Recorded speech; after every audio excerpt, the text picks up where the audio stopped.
E a gente precisa estar preparado para grandes crises. Durante a crise, o dinheiro muda de mão. Durante a crise, algumas pessoas aproveitam a oportunidade da crise. A Ford veio aqui no Brasil, falou, não dá para produzir carro no Brasil. Foi lá e comprou uma empresa brasileira, que era a Troller, para pegar isenção fiscal.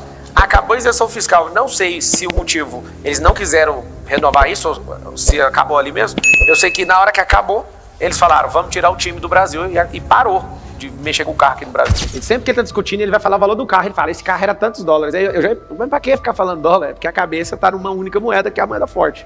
Que aí depois que você aprender a proteger seu patrimônio, você vai entender que a conversa gira só em dólar. Principalmente, Marçal, num país em que a gestão política do país, ela não é responsável do ponto de vista fiscal. Nós, por exemplo, esse ano no Brasil vai ter tá com déficit aí de 1,3 trilhão de real. Déficit é o quê? É prejuízo. Ou seja, faturou muito e gastou 1 trilhão a mais, 1,3 trilhão a mais do que faturou. E aí, para poder pagar essa conta, emite títulos. Sabe o Tesouro Direto? Aí você emite um papel. Esse papel paga juros. Esse juros chama Selic. É aquele juros que paga a remuneração do teu Tesouro Direto, por exemplo. Agora, quanto mais deve, quem compra um Tesouro Selic, por exemplo, um Tesouro Direto, por exemplo, está emprestando dinheiro para o Brasil. Então, quando você empresta dinheiro para o Brasil, ou para qualquer outra pessoa, tu fica preocupado, será que esse cara vai ter capacidade de te pagar depois? Ele disse que vai te pagar daqui a 5 anos, com 10, 12, 13%, o que for, de juros ao ano. Será que ele vai ter capacidade de pagar? Então, quanto mais o investidor desconfia da capacidade do governo honrar com aquele papel, menos ele compra. E quanto menos ele compra, mais o dólar sobe. E aí, quanto mais o dólar sobe, para o governo continuar atraindo investidores, ele faz o quê? Ele aumenta os juros. Ó, eu te pago mais, vem aí, eu te pago mais. Tem mais risco, mas eu te pago mais. E aí, na medida em que o juros sobe, a inflação sobe, o dólar sobe, a população enfraquece. Qual é a origem disso? Gasto do governo. Que gera desconfiança. Gostou da aula ou não? Massa, né? Gera desconfiança. Ah, cara, se eu sou um cara gastão, que gasto mais do que eu ganho, tu não vai emprestar dinheiro para mim? Vou cobrar mais juros. Vai cobrar mais juros. Pois é, porque tem mais risco. Eu vou cobrar mais juros. Só que no caso aqui, quando o país cobra mais juros, quem paga essa conta é a população. E aí você não entende, porque o segredo é a fidúcia, a confiança. Se as pessoas começam a perder confiança, tem um problema nos mais ricos. Tem uma configuração de rico, que a Receita Federal mesmo tem, chama super ricos. Pessoas que têm mais de 30 milhões de dólares de patrimônio, que hoje está ultrapassando 170 milhões de reais. Tem esse grupo de pessoas nessa definição. Essas pessoas são as primeiras a desconfiar, não é o povão. Essas pessoas que têm esse patrimônio, o que elas fazem com o dinheiro, com o governo não sabendo regular a forma fiscal de um país, as entradas, os gastos governamentais, o consumo interno, a exportação e importação, que é a forma do PIB. Se essas pessoas desconfiarem desse governo como estamos desconfiados, não estou falando de política, estou falando de dinheiro. Essas poucas pessoas retraem os investimentos. No Brasil. No Brasil. Aí elas vão para outros países, onde está pagando melhor, onde tem a situação mais... A gente não gosta de uma palavra chamada estável, mas aonde a gente vê solidez, a gente leva mais patrimônio para lá. Mais confiança. Mais confiança. Aí acontece o quê? Se esse grupo para de confiar no país, o segundo grupo, que é o grupo que não tem esse tanto de patrimônio, mas tem que produzir, ter o dinheiro no caixa o tempo inteiro, eles já sentem a nossa desconfiança. Aí eles param de confiar e desanimam. Você não está entendendo o que é uma crise de confiança. A gente pode até não ter dinheiro, mas se a gente confiar, a gente trabalha. Trabalha ou não trabalha? A gente pode até ter dinheiro, mas se a gente desconfiar, a gente não faz mais. Aí todo mundo até chegar lá na ponta. O último, ele não desconfia, o último perde o emprego. O último não faz essa conta, essa conversa aqui não é do último. Às vezes ele até trocou de canal agora, porque a cabeça dele tá doendo. Não, deixa isso pra lá. Só que a gasolina acabou de subir, a carne subiu, tudo subiu. Aí, esse processo repetido de novo faz eu ligar para esse cara, ele ligar para outro. Você está investindo? Você está fazendo loteamento? Você está fazendo não sei o quê? Essas conversas que para mim é as que mais dói no meu peito. Ou você não quer comprar um prédio meu aqui não pela metade do preço? Mas por quê? Porque eu quero liquidez. Quando isso vai repetindo uma vez, 2 vezes, 3 vezes, a gente faz o que aconteceu em 2013, que é travar a economia. O que o empresário pode fazer para blindar isso? Você que é um cara que já passou várias crises, você que é um dos caras que eu respeito muito e tiro conselho aí de vez em quando. O que você acha que o brasileiro, o empreendedor, tinha que fazer nos dias de hoje com essa relação fiscal tão conturbada? Olha só, Marcelo, eu comecei a minha vida trabalhando em 1991. Em 1991 comecei a vender curso de inglês.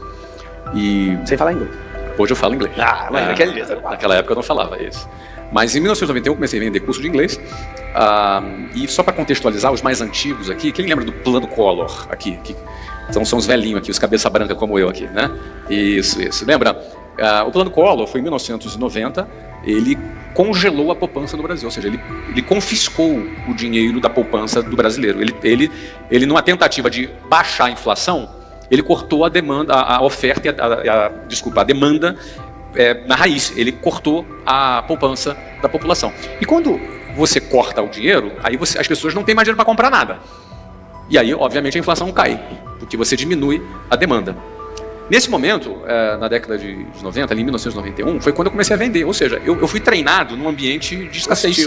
Porque não tinha dinheiro. Imagina, tomaram o dinheiro de todo mundo. Pronto, agora eu vou começar a vender meu produto. Foi assim, minha carreira de vendedor começou quando todo mundo teve o seu dinheiro confiscado. Não é? Então, ou seja, eu fui treinado num ambiente onde não tinha excesso, a gente tinha escassez. Depois a gente teve inflação de 86% ao mês. Ou seja, o Brasil vivia uma situação muito pior do que a Argentina atualmente. Muito parecida com a Venezuela. Não chegou a ser Venezuela, mas era parecido, era do caminho, mas muito perto. Com inflação de 86% ao mês. Os preços no supermercado eram trocados 2 vezes por dia. Então, eu comecei a ser treinado aí. Então, passei por isso. Depois veio o plano real. Depois veio as várias crises. A recessão na época da Dilma, quando houve impeachment. Eu passei por tudo isso. Em todos esses meses, Marçal, eu cresci. Todos, sem exceção. Todos. 91. Todos eles eu cresci. O ponto aqui é o seguinte. Que eu quero dizer o seguinte. Que eu cheguei na tua pergunta. A pergunta é o como, né? Tarará.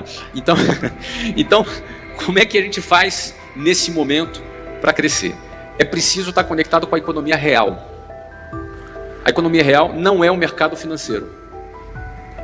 A gente pode estar no mercado. Aí eu saio do equity, deixo o equity de lado e vou aqui para o negócio raiz. O negócio raiz é a economia real. Na economia real tem alguns valores, alguns pilares para a gente ser bem sucedido nela. Tudo começa aqui, na cabeça. Como a gente pensa, a nossa forma de pensar, a nossa mentalidade. Então, se eu sou um cara vitimista, eu vou sucumbir e vou naufragar no meio da crise. A gente tem que estar preparado para grandes crises. O Brasil está prestes a viver grandes crises. E a gente precisa estar preparado para grandes crises. Durante a crise, o dinheiro muda de mão. Durante a crise, algumas pessoas aproveitam a oportunidade da crise. Algumas pessoas vão ficar se lamentando durante a crise, outras pessoas vão aproveitar durante a crise. Percebe? Então, a mentalidade, a tua maneira de pensar, a tua forma de você se posicionar como alguém que vai passar pela crise liderando e não sendo atropelado por ela, em primeiro lugar, é a mentalidade. Então, por que eu cresci de 1991 até hoje? Todos os anos até hoje, eu fui melhor num ano que o ano anterior. Eu tive mais patrimônio no ano que no ano anterior. Eu vendi mais no ano do que no ano anterior. Por quê? Primeira coisa, mentalidade. É preciso ter uma mente blindada, uma mente que lidera, uma mente que governa, uma mente que esteja protagonizando em vez de se vitimizando. Primeiro ponto. Segundo ponto, você precisa ter ferramenta. Uma ferramenta básica é vendas. Eu bato e martelo nisso. Quando você domina vendas, e aí vendas de diversos formatos, inclusive nas redes sociais, inclusive na internet, porta a porta que seja, liderando equipes de vendas, liderando o time de vendas.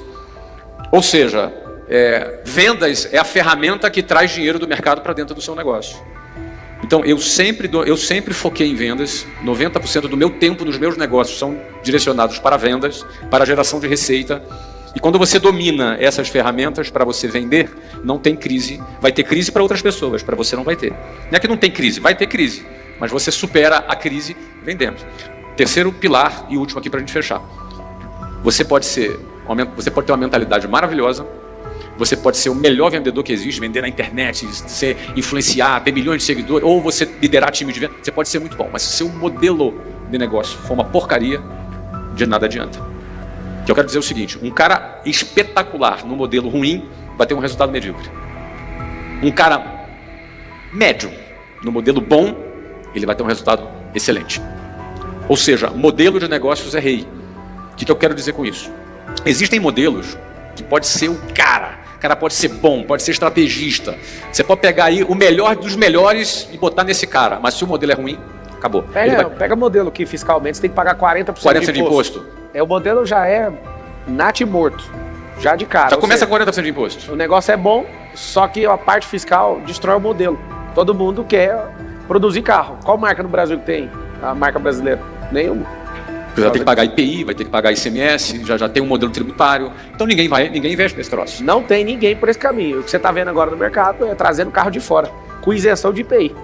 Ou seja, Que o nacional não tem. Que o nacional não tem. A Ford veio aqui no Brasil, falou, não dá para produzir carro no Brasil. Foi lá e comprou uma empresa brasileira, que era a Troller, para pegar isenção fiscal. Acabou a isenção fiscal, não sei se o motivo, eles não quiseram renovar isso, ou se acabou ali mesmo.